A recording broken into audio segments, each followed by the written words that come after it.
Hello everyone, welcome back to Manisha Paturi YouTube channel. మీలో ఎవరైనా మన ఛానల్ని ఫస్ట్ టైం చూస్తున్నట్టయితే లైక్ చేయండి, షేర్ చేయండి, సబ్స్క్రైబ్ చేసేయండి. ఈరోజు రెసిపీ వచ్చేసి మష్రూమ్ పలావ్ అనమాట. ముందుగా కుక్కర్లో నేను గీని యాడ్ చేసుకుంటున్నాను. ఈ పలావ్ని మనం ఇప్పుడు కుక్కర్లో ప్రిపేర్ చేయబోతున్నాం అనమాట. సో ఇక్కడ కుక్కర్లో గీ యాడ్ చేసుకున్న తర్వాత నెయ్యి అంతా కరగాలన్నమాట. అదంతా కరిగిన తర్వాత బిర్యానీ ఆకు, అలాగే లవంగం, దాల్చిన చెక్క, ఇంకా బిర్యానీ సామాన్లు అన్నీ కూడా యాడ్ చేసేసుకోండి. షాజీరా అవన్నీ కూడా యాడ్ చేసేసుకోవాలన్నమాట. మిరియాలు కూడా యాడ్ చేసుకున్నాను, నేను ఒక 4 మిరియాలు యాడ్ చేసుకున్నాను.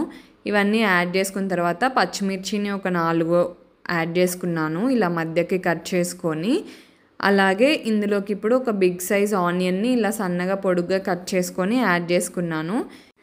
నెక్స్ట్ అలాగే ఒక పొటాటో తీసుకున్నాను అనమాట. బంగాళదుంపని పీల్ చేసుకొని ఇలా క్యూబ్స్ లాగా కట్ చేసుకొని యాడ్ చేసుకున్నాను. బంగాళదుంపని కూడా మీడియం సైజ్ బంగాళదుంపని యాడ్ చేసుకున్నాను. అలాగే ఒక బిగ్ సైజ్ క్యారెట్ని పీల్ చేసుకొని ఇలా సన్నగా పొడుగ్గా కట్ చేసుకొని యాడ్ చేసుకున్నాను. ఈ ఆనియన్, క్యారెట్, బంగాళదుంప, పచ్చిమిర్చి అవన్నీ కూడా బాగా నెయ్యిలో వేగాలన్నమాట. యాక్చువల్గా ఇలా నెయ్యి తాలింపు వేస్తుంటేనే అసలు కమ్మటి సువాసన వస్తుంది. ఆ తర్వాత ఇప్పుడు ఇందులోకి మష్రూమ్స్ని ముందుగానే కట్ చేసి పెట్టుకున్నాను. నేను ఇక్కడ 2 ప్యాక్స్ మష్రూమ్స్ తీసుకున్నాను, అంటే 400 గ్రామ్స్ వరకు మష్రూమ్స్ని తీసుకొని ఇలా నీట్గా వాష్ చేసుకొని కట్ చేసుకున్నాను అనమాట. ఇలా ఈచ్ మష్రూమ్ని 2 పీసెస్గా కట్ చేసుకున్నాను. ఇలా కట్ చేసుకున్న మష్రూమ్ని కూడా యాడ్ చేసేసుకొని ఒకసారి అయితే బాగా కలిపేసుకోవాలి మొత్తము. ఇలా కలుపుకుంటూ ఉండాలన్నమాట మధ్య మధ్యలో కూడా, లేకపోతే అడుగు మాడిపోతుంది. ఇలా కలిపేసుకొని కొంచెం ఒక 2 మినిట్స్ పాటు అలా వేపుకోవాలి. అలాగే ఇందులోకి టొమాటోని యాడ్ చేసుకుంటున్నాను. ఒక బిగ్ సైజ్ టొమాటోని కూడా సన్నగా పొడుగ్గా కట్ చేసుకొని యాడ్ చేసుకొని మళ్ళీ ఒకసారి అయితే కలుపుకున్నాను నేను.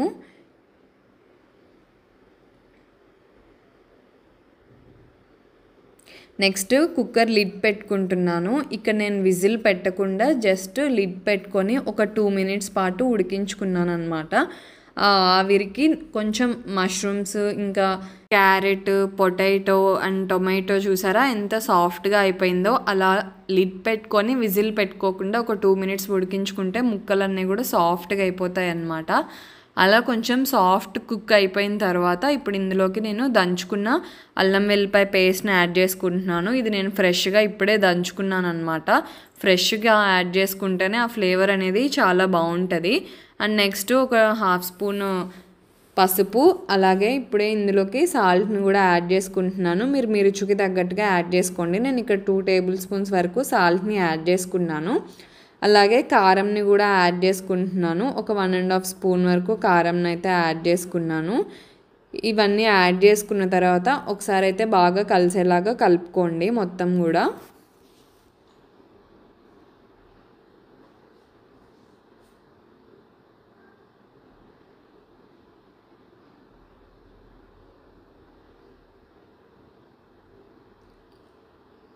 ఇలా కలుపుకున్న తర్వాత మనం ముందుగానే బాస్మతి రైస్ని నానబెట్టుకున్నామన్నమాట. ఆ నానబెట్టుకున్న బాస్మతి రైస్ని ఇప్పుడు ఈ కుక్కర్లోకి యాడ్ చేసేసుకుంటున్నాను. మొత్తం పర్ కప్ 2 కప్స్ వాటర్ని యాడ్ చేసుకున్నాను అనమాట. బాస్మతి రైస్కి నేను ఎక్కువసేపు నానబెట్టుకోలేదు. మీకు టైం ఉంటే ఒక 1 అవర్ పాటు నానబెట్టుకుంటే మాత్రం 1.5 గ్లాస్ అయితే సరిపోతుంది వాటరు. నేను ఎక్కువసేపు నానబెట్టుకోలేదు కాబట్టి నేను 1 కప్కి 2 కప్స్ వాటర్ని అయితే యాడ్ చేసుకున్నాను. అలాగే ఒకసారి మొత్తం కలిపేసుకొని ఇందులోకి నేను కొంచెం బిర్యానీ మసాలాని యాడ్ చేసుకుంటున్నాను. అలాగే ఇందులోకి కొత్తిమీరని కూడా యాడ్ చేసేసుకుంటున్నాను.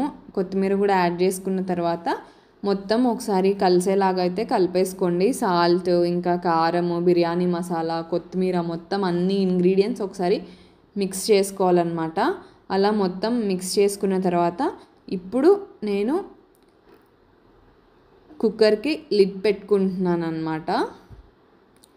ఈసారి విజిల్ పెట్టుకోవాలి. విజిల్ పెట్టుకొని ఫ్లేమ్ని మీడియం టు సిమ్ మధ్యలో ఉంచుకొని ఫ్లేమ్ని అడ్జస్ట్ చేసుకొని ఒక 1 విజిల్ వస్తే సరిపోతుందండి. 1 విజిల్ వచ్చేంత వరకు పలావ్ని ఉడికించుకొని ఇంకా స్టవ్ ఆఫ్ చేసుకోవడమే అన్నమాట.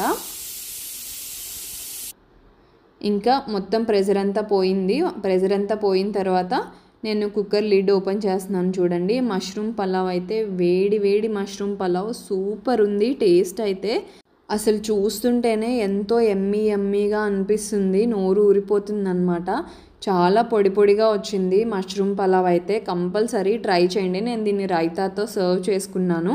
టేస్ట్ అయితే అదిరిపోయింది. మీకు కనుక మా రెసిపీ నచ్చినట్టయితే లైక్ చేయండి, షేర్ చేయండి, సబ్స్క్రైబ్ చేసేయండి.